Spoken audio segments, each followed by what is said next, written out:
नमस्कार दोस्तों, आज की इस वीडियो में हम आपके लिए लाए हैं सूरज भगवान की कहानी पार्ट 2। दोनों बेटियों की शादी होते ही इधर उनके माँ बाप के यहाँ गरीबी आ गई। सूरज भगवान के घर के पनवाड़े उतरते थे, वे बंद हो गए। उसी पड़ोसन के यहाँ आग लेने गई। तब वह बोली, तुम्हारा मुँह देखने का भी धर्म नहीं है। कुंवारी काची लड़कियों को घर से निकाल दी। तब आकर आटी पाटी लेकर सो गई।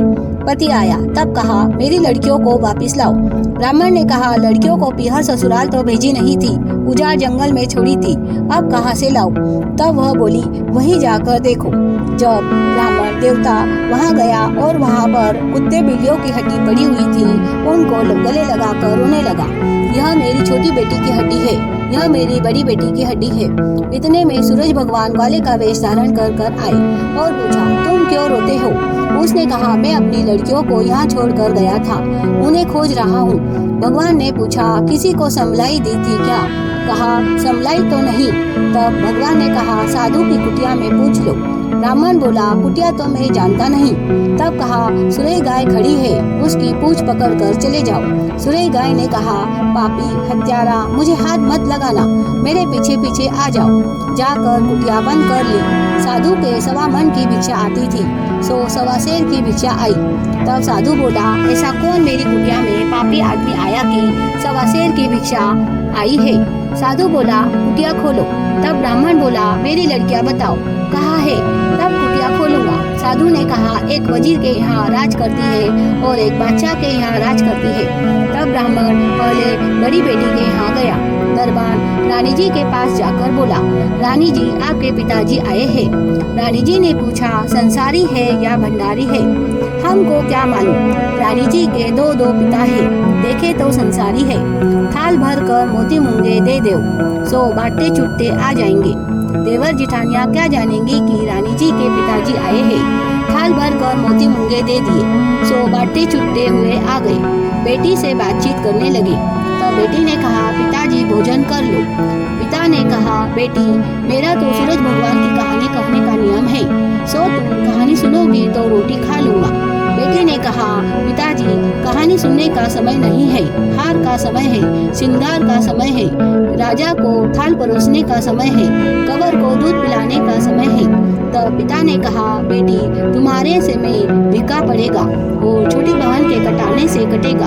बेटी बोली, पिताजी, आपने भिक्का में निकाली और फिर भिक्का गिराते ही आए, मैं क्या करूं बेटी? सूरज भगवान गिराएंगे। फिर छोटी बहन के यहाँ गए। रानी जी, आपके पिताजी आए हैं, संसारी आए हैं कि भंडारी? हमको क्या मालूम, रानी जी के दो पिता हैं, देखे तो संसारी है। थाल भर कर मोती मूंगे दे दिए, बाटे चुट्टे आ गए। बेटी से बातचीत की। बेटी ने कहा, पिताजी, रसोई तैयार है, भोजन कर लो।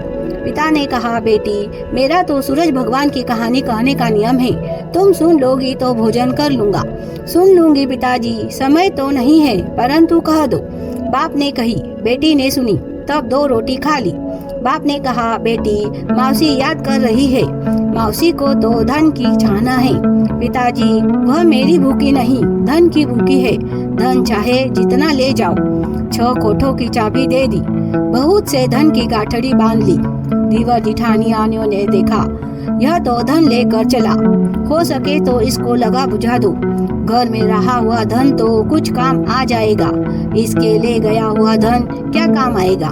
तब कहा कि आपकी बेटी ने आपसे 2 बात किया है, 6 कोठों की चाबी दी, 7वें की नहीं दी। जब बेटी के पास गया, बेटी, तुमने मेरे से 2 बात किया है, 6 कोठों की चाबी दी, 7वें की नहीं दी। कहा, पिताजी, 7वें कोठों की चाबी लेओगे तो धन नहीं ले जा सकोगे, पछताओगे। कहा, बाई, जाओ मत जाओ, मुझे तो 7वें कोठे की चाबी दो। 7वें कोठे की चाबी दे दी। खोल कर देखे तो पीप और खून की नदी बह रही थी। मनुष्यों की खोपड़ियाँ पड़ी थी, वे आधी रोती थी और आधी हंसती थी। पूछा, भाई, तुम क्यों रोते हो और क्यों हंसते हो? तब बोले, रोते तो हम हमारे कर्मों को है और हंसते तुमको है। कोई तो बेटी के रास्ते गया, कोई बेटी के कुएं पर चढ़ा, कोई ने बेटी की 2 रोटी खाई। उनकी यह दशा हो रही है, तुम्हारी क्या दशा होगी? बहुत सा धन बांध कर चले हो, जब वहाँ ही धन का ढेर कर दिया, उसके दुपट्टे के चारों पल्ले काले हो गए। कहा, यह क्या हो गया? तब कहा कि बेटी की 2 रोटी खाई जिससे काला हो गया। तब पूछा, यह कैसे उतरेगा? तब कहा, सारे रास्ते कहते जाना, बेटी की 2 रोटी खाई, बेटी की 2 रोटी खाई। सारी दुनिया निंदा करेगी जिससे तुम्हारा दुपट्टा साफ हो जाएगा। वह सारे रास्ते कहते गया, बेटी की 2 रोटी खाई, बेटी की 2 रोटी खाई। तब उसके दुपट्टे के चारों पल्ले साफ हो गए। बोलो सूरज भगवान की